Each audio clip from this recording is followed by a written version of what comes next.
ఏం లేదు, మా డాడీని కలవడానికి వెళ్ళాము. ఆయన డోర్స్ అవన్నీ లాక్ చేసుకొని లోపల ఉన్నారు. ఆ లేడీ కూడా అక్కడే ఉంది. వాళ్ళతో మాట్లాడడానికి వెళ్దాం మాట్లాడడానికనే కాదు, మా డాడీతో కలిసి ఉన్నామని మేము వెళ్ళాము. బట్ మేము మెసేజెస్ చేసినా, ఫోన్ కాల్స్ చేసినా ఆయన లిఫ్ట్ చేయలేదు, దేనికి రెస్పాండ్ అవ్వలేదు. సో ఏంటి అంటే వాళ్ళు ఎప్పుడో ఒకప్పటికైనా డోర్ తీస్తారు కదా అని మేము బయట వెయిట్ చేస్తాం.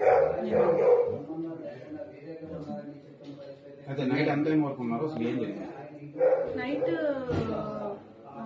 యాక్చువల్లీ నేను ఆఫ్టర్నూన్ 3 నుంచి నైట్ 1:30, 2 వరకు ఉన్నాను. బట్ వాళ్ళు ఎవరు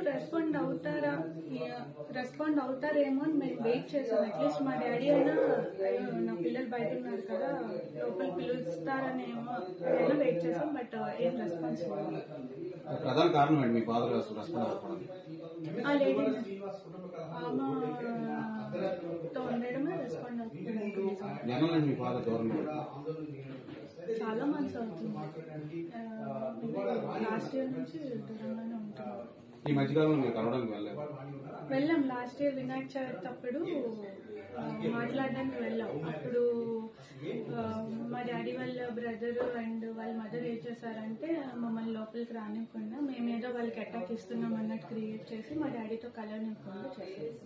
సో ఆ తర్వాత మళ్ళీ మేము ఫోన్లో మెసేజెస్ లో కాంటాక్ట్ లో ఉన్నాం కానీ ఆయన ఏం రెస్పాండ్ అవ్వలేదు. సో నేను వెళ్ళాం కలవడానికి.